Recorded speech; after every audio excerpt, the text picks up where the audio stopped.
Hi, this is Avish Parashar from BeFunnyAsASpeaker.com, and today I'm going to talk about the effect of emphasizing different words on the meaning and on your presentation.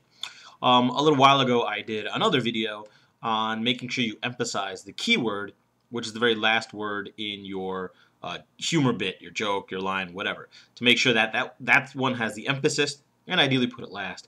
And if you search, if you go to my YouTube page, you can find out I think the title of that is emphasizing the keyword or something like that. So you can see that. But what I want to talk about now is what's interesting. I think it's just really interesting how different emphasis can completely change the meaning of something. And what I'm going to do is share an example from you. And full disclosure, this is actually an example I heard somebody else do about, I don't know, 7 years ago now at a Toastmasters club.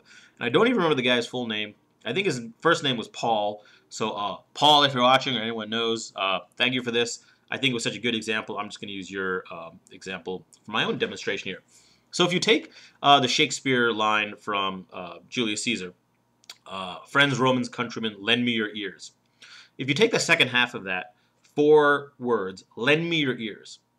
Well, there's 4 different words. You can emphasize any one of those 4, and what's interesting is how each emphasis will completely change the meaning of the sentence. So the actual emphasis goes on the first word, lend. Friends, Roman countrymen, lend me your ears. That is pretty much what he wants you to do. The emphasis there is lend. He wants you to give your attention. By emphasizing lend, that's what happens. Okay? He could put the emphasis on me. Lend me your ears.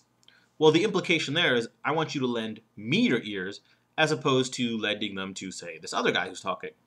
Completely changes the meaning. What about the third word, your?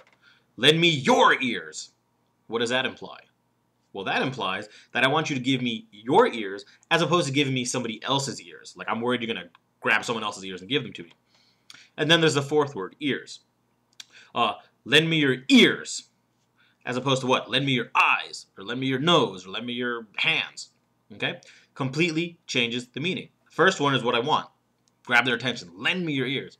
Right? Second one, lend me your ears, not somebody else.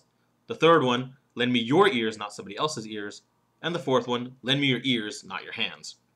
Okay? So simple little example, but you can see how which word you choose to emphasize completely changes the meaning of the sentence. So I want you to think about that when you're working on your delivery in your presentations, right? We talked about this before in terms of the keyword you're emphasizing. If you have a funny word or the crux of your joke, that word should be emphasized.